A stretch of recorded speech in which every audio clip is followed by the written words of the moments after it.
쌍용차가 새로운 역사를 쓰기 시작했습니다. 9월 판매 실적이 공개됐는데 무려 21개월 만에 브랜드 최대 판매 실적을 기록했습니다. 점유율을 빠르게 회복 중이라 조금만 더 노력하면 10%도 금방 달성할 수 있을 것으로 보입니다. 쌍용차, 르노코리아, 쉐보레 이 세 브랜드한테는 점유율 10%가 굉장히 중요하다고 말씀드렸죠. 10%만 돼도 현대기아차를 충분히 긴장하게 할 수 있다고 했잖아요. 한창 말리부랑 SM6가 소나타를 위협할 때 점유율이 10%를 조금 넘었거든요. 지금 쌍용차 판매량 상승이 굉장히 의미 있는 게 작년 9월 대비 90.3%나 늘어난 숫자고 같은 기간 동안의 누적 판매량을 비교해도 29.4%가 늘어난 겁니다. 그리고 월 판매량이 7,000대를 넘어가면서 21개월 만에 최대 실적을 기록했다고 합니다. 제일 큰 역할을 한 건 역시 토레스입니다. 2달 반 만에 렉선 스포츠의 9개월 판매량을 넘어섰고 브랜드 내에서 가장 많은 판매량을 기록하고 있습니다. 제일 인상적인 건 토레스 판매량이 꾸준히 늘어나고 있다는 거죠. 이게 중요한 이유는 뭔가요? 제일 걱정했던 게 토레스 생산량인데 9월 한 달 동안 4,700대에 가까운 물량을 공급하면서 쌍용차 관계자가 저희 채널에 2개월 전에 말해줬던 생산량 5,000대를 채우려고 끊임없이 노력하고 있다는 걸 알 수 있는 대목이죠. 이건 진짜 우리 소비자들도 박수 쳐줘야 마땅한데 사실 쌍용차 입장에선 토레스만으로 만족할 수 없습니다. 왜 토레스만으로는 안 되는지, 그리고 마침 새로운 테스트카도 벌써 포착이 돼서 신차 소식까지 순서대로 살펴보겠습니다. 쌍용차 스스로도 토레스만으로 만족하지 못하고 있고 저희 영상에서도 토레스 하나로 안주하면 안 된다고 여러 차례 말씀드렸죠. 이유는 간단합니다. 본질을 따지면 쉬운데요. 토레스가 성공한 이유는 뭔가요? 신차라는 점이 가장 크고 디자인하고 가격이 역할을 제대로 한 덕분이었죠. 그 중에서도 가격이 가장 큰 역할을 했습니다. 요즘 전기차나 내연기관차나 가격이 계속 오르고 있는 와중에 가성비 전략을 내세운 거잖아요. 이건 좀 냉정하게 따져봐야 하는데 토레스의 옵션이 현대차만큼 풍부한 건 아닙니다. 프리미엄 오디오나 헤드업 디스플레이 같은 것도 선택이 불가합니다. 그럼에도 성공할 수 있었던 이유는 결국 소비자들은 눈에 보이는 가격이 중요하기 때문입니다. 가격표에 써져 있는 가격이 합리적이면 일단 긍정적인 인식을 갖고 시작하거든요. 생각보다 가격이 괜찮네 이런 생각을 기본으로 깔고 차를 바라보기 때문에 눈에 보이는 가격표가 그래서 중요한 겁니다. 이건 자동차뿐만이 아니고요. 이 세상에 있는 모든 상품이 그렇습니다. 신차 효과, 가격, 디자인 이 세 박자가 잘 맞아떨어지면서 성공으로 이어진 건데 가격이 저렴하다는 건 무슨 말인가요? 회사 입장에선 마진이 그만큼 적은 차라는 거죠. 소형차가 가격이 저렴한 거랑 준중형 SUV가 가격이 저렴한 건 정말 다른 겁니다.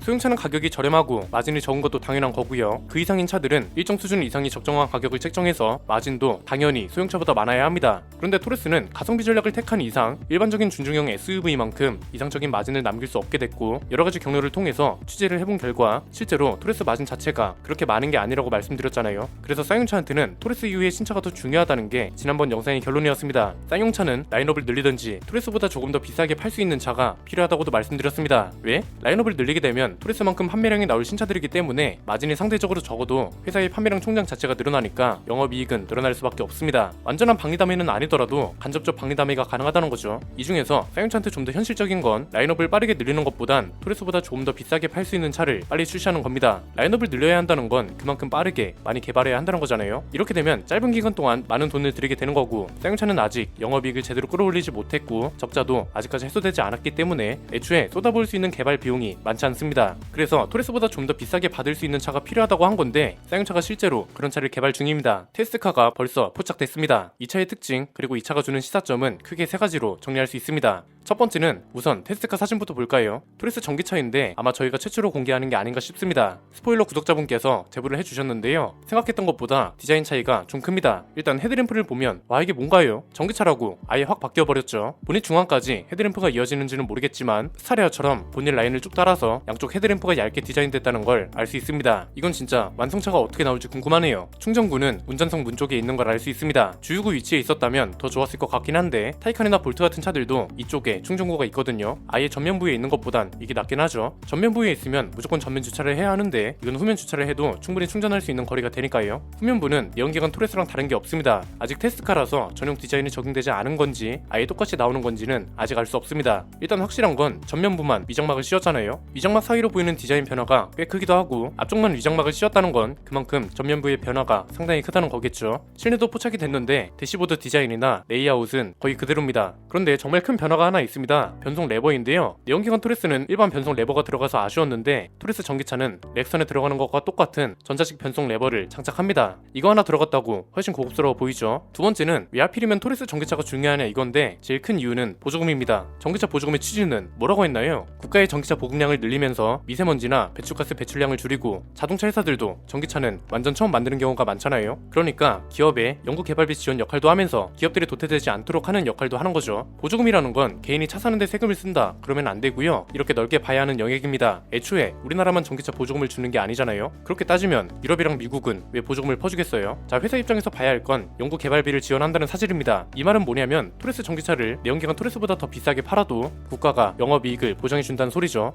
예를 들어서 토레스가 받을 수 있는 보조금이 환경부랑 지자체 보조금을 포함해서 800만 원이에요. 소비자 입장에서 토레스 전기차의 적정 가격은 3,400만 원이에요. 그러면 4,200만 원으로 책정해서 보조금 포함 3,400만 원으로 살 수 있게 하면 되니까 800만 원은 사실상 국가가 보장해주는 매출이 되는 겁니다. 그래서 토레스 전기차가 쌍용차한테는 기회이자 필살기라는 겁니다. 이 차가 정말 중요한 게 코란도 이모션은 쌍용차의 첫 전기차라고 할 수가 없습니다. 스펙이나 디자인 때문에 오히려 오명이 된 차라서 그냥 이건 깨끗하게 지워버리는 게 낫습니다. 토레스 전기차를 첫 시작으로 생각하자고요. 이 차부터 쌍용차의 전기차 역사가 시작되는 거고 토레스 전기차의 성공 여부가 이후에 나올 KR10, 토레스 전기 픽업 트럭 이런 차들한테도 영향을 줄 거란 말이죠. 그런데 일단 내연기관 토레스가 대박이 난 상황입니다. 이 영향을 전기차도 그대로 받을 수밖에 없습니다. 출발선이 좋다는 거죠. 내연기관 토레스의 유일한 단점이 영업이익이었는데 전기차는 국가가 영업이익을 보장해준다고요. 쌍용차의 전기차 경쟁력도 어필하고 점유율도 높이고 영업이익까지 다 잡아갈 수 있는 차가 토레스 전기차고 그래서 중요하다는 겁니다. 세 번째는 그렇다고 토레스 전기차가 걱정할 게 하나도 없냐 이겁니다. 사실 걱정거리가 굉장히 많습니다. 일단 확실한 건 쌍용차 스스로 주체가 돼서 해결해야 할 문제들이라는 겁니다. 토레스 전기차에 들어가는 건 비아디 배터리입니다.